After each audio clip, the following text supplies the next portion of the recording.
So this week is episode number 10, and I'm going to be talking about giving yourself permission to do what you want.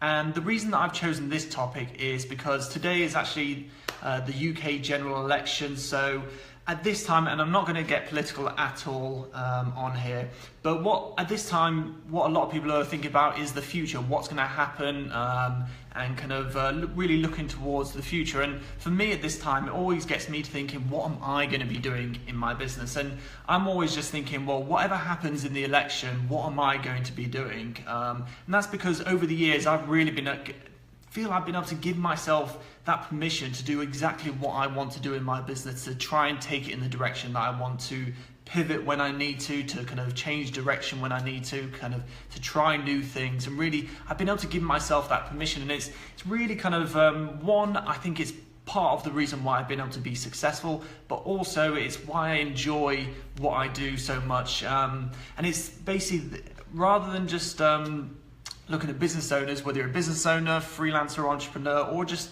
still actually in full-time employment, I think this is something that is really important, because if you're not doing things that you enjoy, if you're not kind of working on kind of interesting things for you, then you're probably not going to be enjoying your life as much as you want, but you're not going to be as motivated and work as hard on those particular aspects as much as you could do.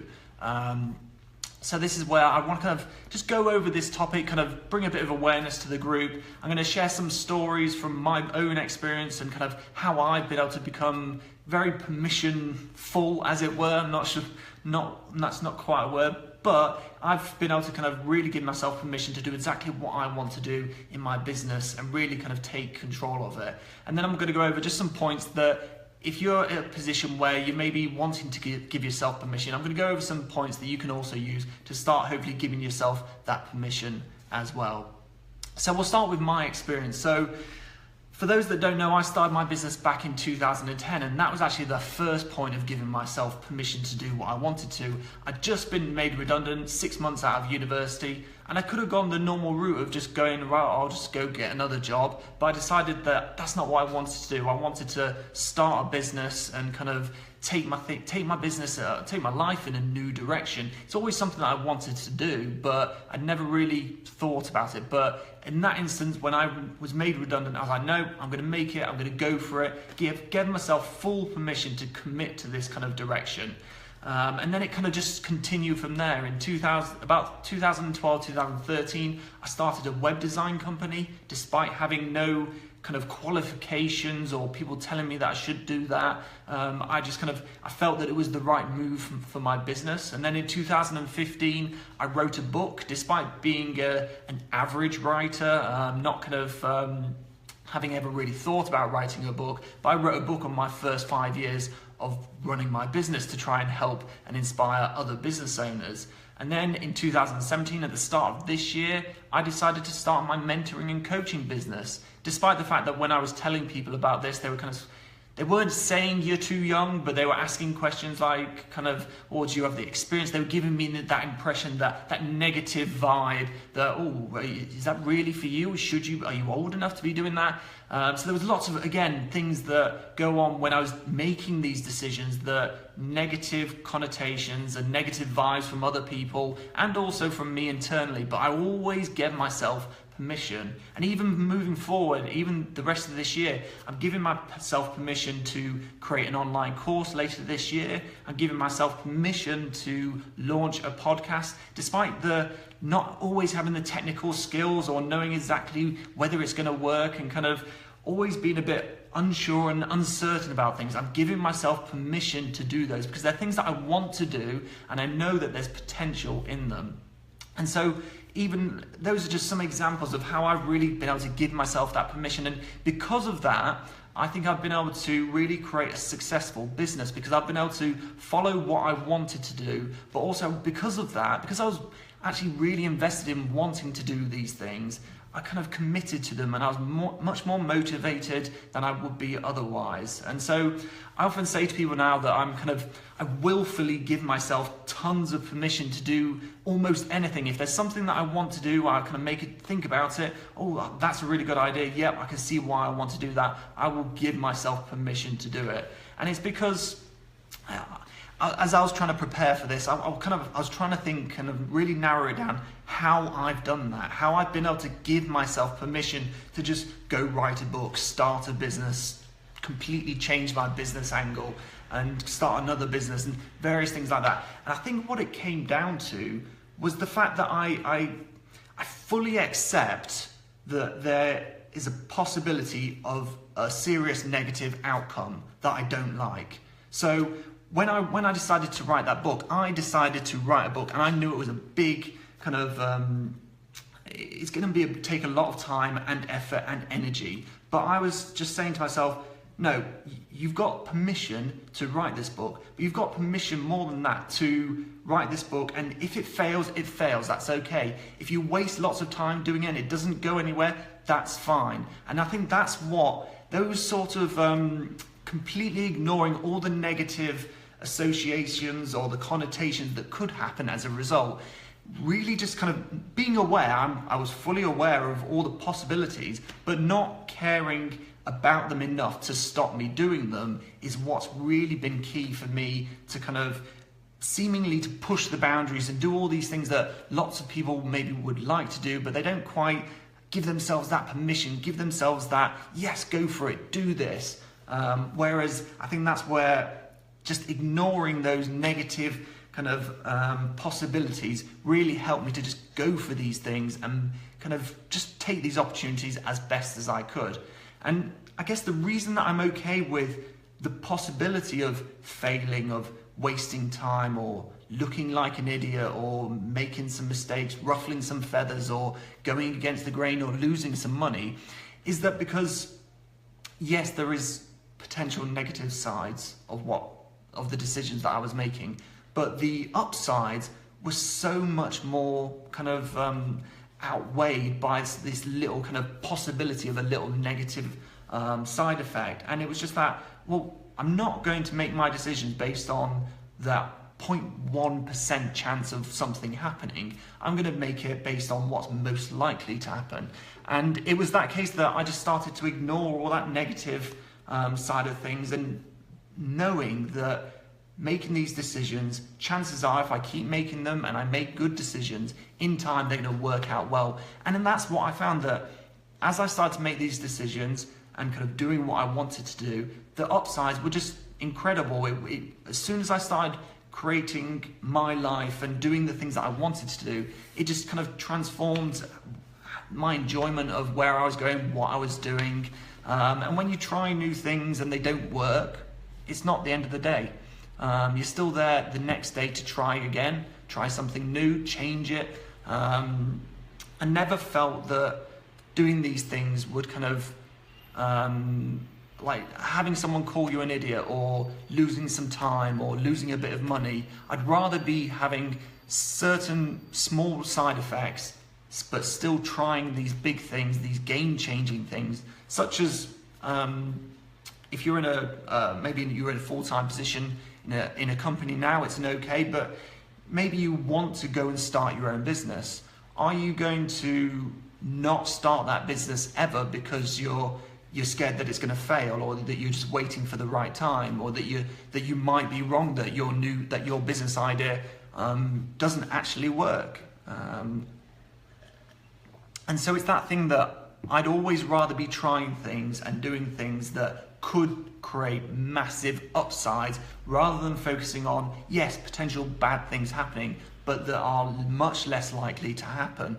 So it was that case that focusing on those positive sides and really almost disrespecting the negatives and those kind of things that, yes, may happen, but weren't as likely. And it was a case of when you're making that decision, it's far too easy to focus on all those negatives. So really try and focus on more of the positives. So that's kind of my story of how I've got this position of being able to be so permission-based and kind of willing to let myself try new things and do new things, because I just know that there's so much more to be gained from trying these things. Like these Facebook Lives, there's a chance that no one will ever see this, that no one will watch the recording, but that's okay, because I know if I keep doing them, I'm going to get better and better at them, and my time's not going to be lost, but I'm going to be learning, I don't care if people don't watch, that's fine, because again, in time, I'll improve, I'll change things, I'll get better and better. And it's all that case of playing that long game with something like this. I wasn't going to let the fear that I might lose some time or that I might look like an idiot not let me do Facebook Lives. And that's why I give myself permission to do them. And I give myself permission to lose time learning how to do it. Maybe looking like an idiot, maybe coughing, and I mean, anyone who saw my first ever webinar, they know that I had a 5-minute coughing fit, which again, so I might have looked a bit like an idiot, and worst fear come true, but I got through it, I got over it, I didn't look like an idiot, it happened, and I moved on. And I think that's the thing, that's kind of trying to learn from these things and moving on, because often when you think about making a decision of particularly something that you want to do, you often kind of really get quite emotional about it and focus on those negative sides. So that's kind of my story, and now I'll just go over, I've got 5 points listed down for anyone who's in a position where they're not giving themselves that permission to do what they want to do. And the first one is that big thing that I've just been talking about kind of disrespecting the negatives. What's the worst that could happen? Being fully aware and accepting that there are some possible negative side effects and kind of just ignoring them, putting them to the side and saying, hey, if they happen, that's fine, because I don't want to let the fact that they may happen stop me from doing this thing, because this thing, if it works, is maybe life-changing for me and a game changer. So it's one of those where you accept that there may be some negative things happening, but you know that for those times that it works out, it's going to be amazing. So then the next bit is the second thing is to ignore naysayers or kind of outside influencers who are being negative. And I'm talking about friends, family, colleagues, anyone who's going to be kind of negative or kind of saying that you shouldn't be doing things, or kind of just be in a position where maybe they expect you to act in a certain way or do certain things. Or, oh no, you can't go start your own business, you need to kind of stay in the business and kind of do this. So it's a case of trying to ignore the kind of outside influences, people who maybe don't know you as well as you as kind of what you as you like to think, or maybe it's more about their feelings and their kind of fears and insecurities, which is why they maybe say certain things, or their expectations. So start to ignore those people outside you, really focus on you. The third thing is to just be super positive, and it kind of links to the first thing of kind of ignoring the negatives. So if you're super positive about a decision like starting your own business, you're more likely to give yourself permission, because you're kind of going, this can happen, and you're really excited about it. Obviously, you've got to be realistic, but it's a case that if you're positive about it, you're more likely to focus on, well, yeah, if it goes wrong, I'm going to do this, or if it goes wrong, I'll do that, rather than the kind of negative side of it, just going, oh, well, if one little bad thing happens, that's it, it's all done, and that was a failure. And I think that's the thing, if you can be super positive, you'll start to focus on the good things that can happen, and also just make sure that whilst you're making that decision, you're just going, well, if something goes wrong, I'm going to find a way to work it out, get through it and sort it out. The fourth thing, and you kind of get it from how I've done it, is make it a bit of a habit. Make it a habit that you give yourself permission to do what you want. If you want to kind of go and pivot the business or quit your job, or kind of, they're the big things, but there's things that you can be doing on a daily basis, making sure that you're doing the things that you want to be doing, and giving yourself, saying, rather than kind of, because that's what people expect you to be in at 9 o'clock, actually if you want to be running your business and start at 10 o'clock, why not do that? If there's a reason you can't do that, fine, but make things work for you, and the more that you can give yourself that permission, the more you'll find that it's easier and easier to, particularly around those bigger decisions, is give yourself that permission to take that leap. And then finally, it's just a case of figuring out what you want. So obviously, to give yourself permission to do what you want, you need to know what you actually want. So again, it's a case of figuring out what you want, and most importantly, why. Because if you can figure out why you want to start a new business, then giving yourself permission becomes a lot easier because you understand the kind of reasoning behind it. If you just suddenly one day say, I want to start a business, your kind of internal subconscious mind will be going, well, why? We've never really thought about that before. Why all of a sudden do we want to do it now? But if you spend time figuring out what you want and why, you go, yep, I've really been thinking about it over the past few weeks and I want to start a business. I'm going to do this first and this first, and really know why you want to do certain things. So I want to start a business so that I can have more flexible working, but I also want to start a business so that then I can do this and this and this. You'll understand why, and then that permission, there'll be less kind of internal blocks or kind of reasons why this isn't a good idea or kind of negativity from you if you really understand why you want to do something. So that's kind of how you can start to give yourself more permission. I hope this live broadcast has been of use and of interest to everyone. So I would really suggest anyone who's at that position where maybe they're making a decision, really just give yourself permission to do what you want. Life's too short not to. So give yourself that permission, take action and do what you want to do.